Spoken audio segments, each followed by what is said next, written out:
बड़ी हलचल मची हुई है कल से वीडियो आने के बाद से। ये वीडियो पहले कहां पर थी, कुछ टाइमिंग के ऊपर बड़ा एतराज कर रहे हैं अपोजिशन जमातें कि ये पहले कहीं पर थी और अब अचानक से आ गई। और दूसरा ये भी शो किया जा रहा है कि शायद ऐसे मौके पर रिलीज करके इदारों को दबाव में लाने की कोशिश की जा रही है। मजीद फर्दर क्या एक्शन होने जा रहा है, क्या आपका कमेंट है इस वीडियो पे? पहली चीज तो मुझे बड़ा अफसोस से कहना पड़ता है कि जो भी ये सवाल कर रहे हैं उनको सबसे पहले तो एक सवाल करना चाहिए कि क्या यहाँ सियासतदानों के ज़मीरों का सौदा होता है या नहीं होता। सवाल तो ये है, क्या पैसा चलता है लोगों के ज़मीर खरीदने पे, रिश्वतें देने पे, और वो लोग जो कि मुल्क की लीडरशिप है, यानी आपके एमपीज और ये जो आपके सेनेटर्स हैं, ये मुल्क की लीडरशिप है। तो जो रिश्वत दे के सेनेटर बनता है और वो जो एमपीज अपने ज़मीर बेचते हैं, यानी सवाल तो ये है सबसे बड़ा। और पहले अगर ये सवाल अगर लोग पूछें कि ये क्या अभी हुआ है, ये 30 साल से हो रहा है, इसमें सबको पैसा मिलता है और लीडरशिप को पैसा मिलता है। और मुझे कैसे पता है? क्योंकि मुझे खुद पैसे की ऑफर आई हुई है। मुझे पहले 5 साल पहले जब हमारा सेनेट का इलेक्शन था, उन्होंने हमें पैसे की ऑफर की, तब मुझे पता चला कि ये तो ऊपर ये क्यों नहीं, जब एक पॉलिटिकल लीडरशिप को पता है कि पैसा चलता है, इन्होंने क्यों नहीं कोशिश की चेंज करने की? क्योंकि ये खुद पैसे बनाते हैं इसमें से। और ये जो सारी हमारी जमहूरियत की नफी है, ये कौन सी जमहूरियत है कि आप पैसे बना के दे के सेनेटर बन जाए? और ये कौन से मेंबर्स ऑफ पार्लियामेंट हैं जो कि पैसे लेके अपनी वोट बेचे? तो ये तो जमहूरियत की नफी हो गई।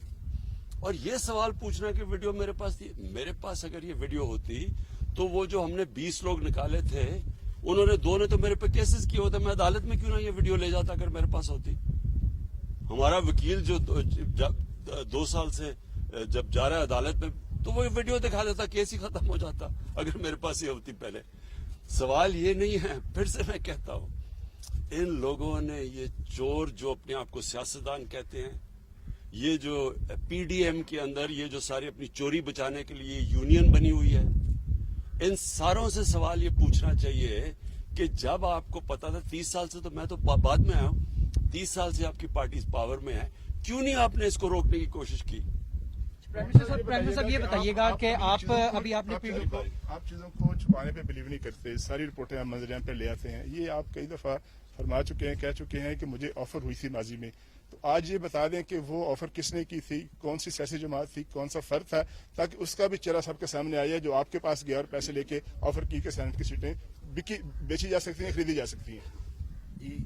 मुझे एक आदमी ने ऑफर नहीं की, कई लोगों ने ऑफर्स भिजवाई कि अगर आप हमें इस सेनेट की सीट दे दें तो कई हम इतना पैसा देने के लिए तैयार हैं, आप शौकत खान हमें दे दें। इस तरह की ऑफर्स होती है। अच्छा, एक मिनट सुनने देखें, एक ने नहीं दी, कईयों ने दी है।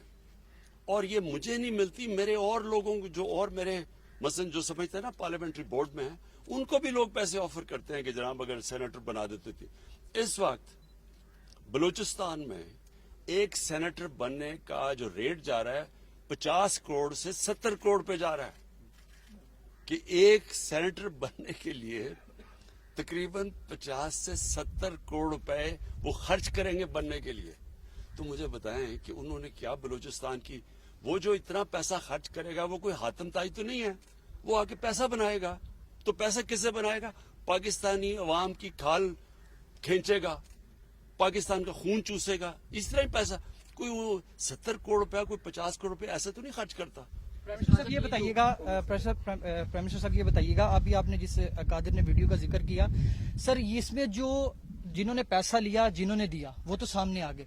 इसके नतीजे में जो सेनेटर्स मुंतखब हुए, आपने तो कल कार्रवाई की और अपने वजीर कानून को आपने हटा दिया, लेकिन इसके नतीजे में जो सेनेटर्स मुंतखब हुए, आपको नहीं लगता कि इलेक्शन कमीशन को उनके खिलाफ आर्टिकल 62-63 की कार्रवाई करनी चाहिए? और साथ ही सर, इस वीडियो के आने के बाद मौलाना फजलुर रहमान ने आपको उनसे सियासत सीखने का मशवरा दिया, इस पर भी कमेंट करते सर। देखें, इसमें जो ये इनकी जो लीडरशिप है दोनों मेन पार्टीज की और फजलुर रहमान, ये सबको पता है कि पैसा चलता है। और फजल रहमान तो सबसे ज्यादा पैसा बनाया इसने, इसकी पार्टी में तो वो सेनेटर बन गए जो JUI में नहीं थे, वो बाहर से आके सेनेटर बन जाते, कैसे बनते? सवाल तो इनके ऊपर करना चाहिए। और देखें इस वक्त सबसे इंपॉर्टेंट चीज क्या है, सेनेट इलेक्शन आ रहा है। अब क्या हमें जब पता है कि ये पैसे की पूरी एक सियासतदानों की मंडी लगी हुई है, रेट्स फिक्स हो रहे हैं, तो क्या हमने इसी सिस्टम के तहत इलेक्शन करवाना है? जब ये दोनों पार्टीज ने चार्टर ऑफ डेमोक्रेसी में वाजे कहा था, इनके चार्टर में लिखा हुआ है कि ओपन बैलेट होनी चाहिए। पिछली बारी ये नून लीग ने बार कहा कि जब ओपन बैलेट होना चाहिए, मैंने तायद की नून लीग के हाँ जी ओपन बैलेट होना चाहिए। आज ये क्यों पीछे हट गए हैं? मैं तो ये सवाल पूछ रहा हूं। जब पता है अब असल इशू ये है, सेनेट इलेक्शन बाद में तो तफ्तीश करते रहे, इशू ये है कि क्या सेनेट इलेक्शन हमने इसी करप्ट सिस्टम के जरिए लड़ना है या ट्रांसपेरेंसी लेके आएंगे, ये सारा इशू है बस। अच्छा प्राइम मिनिस्टर साहब, पाकिस्तान एक ज़रूरी मुल्क है और हमने देखा है कि कल भी कैबिनेट ने गंदम और चीनी इंपोर्ट करने की बात की है और उसकी इजाज़त भी दी है। ज़रूरी मुल्क होने के बावजूद हम चीज़ें इंपोर्ट कर रहे हैं खाने पीने की। साथ साथ हमने देखा कि कंस्ट्रक्शन के ऊपर आपने पूरा जोर लगाया, उसके नताइज तो सामने आए, लेकिन अब ज़राअत के ऊपर भी आप मीटिंग्स कर रहे हैं। सर हम जहाँ भी जाते हैं लोग हमसे कहते हैं आप वज़ीर आज़म से बात करते हैं तो उनसे पूछें इतनी महंगाई क्यों हुई? सर ये इस हवाले से ज़रा आवाम के जो खदशात हैं उस पर ज़रा जवाब। देखिए ये बिल्कुल ठीक बात है आपकी। महंगाई की सबसे बड़ी वजह क्या है? जब रुपया गिरता है, जब डॉलर के मुनिस्बत रुपया गिरता है तो वो महंगाई बढ़नी होती है। क्यों? सारी चीजें जो बाहर से आप आती है महंगी हो जाती है। जब पीपल्स पार्टी आई 2008 में तो तब रुपया गिरा, तब 25% रुपया गिरा, 25% तक महंगाई चली गई। आप उठा के देख लें 2008-9 में आज से बहुत ज्यादा महंगाई हुई क्योंकि रुपया गिरा था 25%। हमारी बारी 24.5% रुपया गिरा जब हम आए। और वो रुपया क्यों गिरता है? क्योंकि जब आपकी इंपोर्ट्स ऊपर चली जाती हैं, एक्सपोर्ट्स नीचे चली जाती हैं, डॉलर ज्यादा मुल्क से बाहर जा रहे होते हैं बजाय अंदर आने के, रुपया गिर जाता है। रुपए की डॉलर की शॉर्टेज होती है, वो डॉलर ऊपर रुपया नीचे। जब रुपया नीचे गिरता है, तेल महंगा, तेल महंगे के मतलब सारी ट्रांसपोर्ट महंगी, उसका मतलब बिजली महंगी, आधी बिजली तेल से बनती है, गैस आधी गैस बाहर से इंपोर्ट होती है वो महंगी, उसके बाद दालें महंगी, 70% दालें बाहर से आती है वो महंगी, घी वो बाहर से आता है घी महंगा, और फिर जब बाहर की कीमतें बढ़ती हैं फिर महंगी, पेट्रोल की कीमत बढ़े फिर महंगी। यानी जो महंगाई है, अगर आपका आज अल्लाह करे हमारी एक्सपोर्ट्स बढ़नी शुरू हो जाए, जो बढ़नी शुरू हो गई हैं, और हम इंपोर्ट्स से ज्यादा एक्सपोर्ट शुरू कर दें तो हमारा रुपया मजबूत होगा, महंगाई कम हो जाएगी। सो ये याद रखें कि ये सबसे बड़ी वजह। दूसरी वजह बदकिस्मती से ये थी कि हमारी 2 बारिशें मौसम की तब्दीली की वजह से गलत टाइम पे आ गई, तो जो हमारी गंदम होनी थी अच्छी भली, वो हमारी बारहनी गंदम कम हुई, तो जब उसकी कम हुई तो इम्पोर्ट करनी पड़ गई। अच्छा खान साहब, एक तो वीडियो आने से आपके मौक़िफ़ की तायद हो गई कि जो हॉर्स ट्रेडिंग है वो होती है, साथ साथ जो है अपोजिशन जो है वो कहती है कि आपके जो अरकान असम्बली हैं वो इंटैक्ट नहीं है, इसलिए आप लोग जो है ओपन बैलेट से इंतखाब करना चाहते हैं। सेकेंडली, लॉ मिनिस्टर को सैक कर दिया, जो बाकी लोगों के नाम आ रहे हैं जिस तरह परवेज खटक साहब, और कहा गया कि वहाँ पर स्पीकर हाउस के अंदर सारा मामला हुआ, तो उनके खिलाफ भी कोई कार्रवाई का प्लान है? उनका क्लेम है उन्होंने पैसे लिए वो। देखिए सबसे बड़ी चीज क्या है कि जी हमारे मेंबर जा रहे हैं या नहीं जा रहे हैं, ये इशू नहीं है। मैं 5 साल पहले तो मेरे मेंबर आ नहीं जा रहे थे, मैं तो 5 साल से लगा हुआ ओपन बैलेट की। मैं तो जब ये नून लीग ने कहा कि ओपन बैलेट होनी चाहिए, मैंने तो तब तायद की इनकी। तो ये तो अब से नहीं मैं कह रहा, जब सबको पता है कि सेनेट के इलेक्शन की वोट 30 साल से सबको पता है कि वोट बिकती है। मेरा सवाल यह है कि इन्होंने क्यों नहीं चेंज करने की कोशिश की? और फिर ये जो कहना कि हमारे मेंबर जा रहे हैं या नहीं जा रहे, ये याद रखें गवर्नमेंट के लिए ज्यादा आसान है। हमारे लिए अपनी जितनी हमारी सीटें हैं उनसे ज्यादा हम ले सकते हैं, क्योंकि गवर्नमेंट के पास पावर होती है। इसलिए तो गवर्नमेंट में आके कोई बदलता नहीं है, बाहर कहता है, गवर्नमेंट में आके नहीं करते।